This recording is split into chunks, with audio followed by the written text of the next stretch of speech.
La ville de Rio de Janeiro est toujours aussi spectaculaire. Mais quand on s'en approche, quelque chose ne va pas. Les rues sont vides.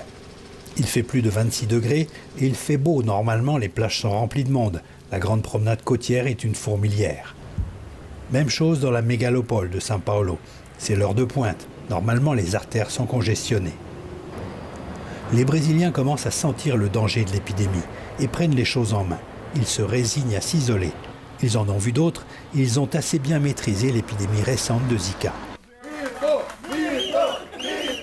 Quel contraste avec l'attitude de leur président, le populiste Jair Bolsonaro, le Trump tropical, qui continue à afficher son scepticisme au sujet de la Covid-19.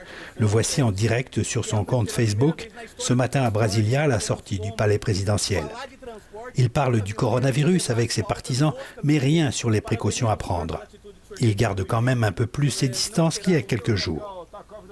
Il y a une semaine, il disait qu'il fallait protéger le gagne-pain des ménages et qu'il fallait retourner à la normale. Dans mon cas, disait-il, comme je suis un athlète, si j'étais infecté, ça ne m'inquiéterait pas vraiment. Je ne sentirais guère plus qu'une petite grippette ou un petit rhume. Voici la réaction des Brésiliens. Un concert de casseroles en guise de protestation. La situation est plus problématique dans les favelas. Il est difficile de s'isoler, de se protéger. Le gouvernement a réduit le montant de la Bolsa Familia, programme qui sert à nourrir les plus pauvres.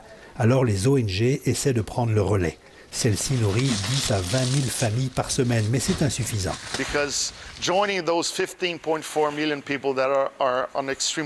Il y a 15 millions de personnes en pauvreté extrême et 30 millions dans des emplois informels qui paient très peu. En l'absence des forces de l'ordre, ce sont les bandes criminelles qui tentent de faire respecter l'isolement social dans les favelas. Et faute d'exemple présidentiel, ce sont des membres de la société civile comme le rappeur MV Bill qui conseillent aux gens de se protéger.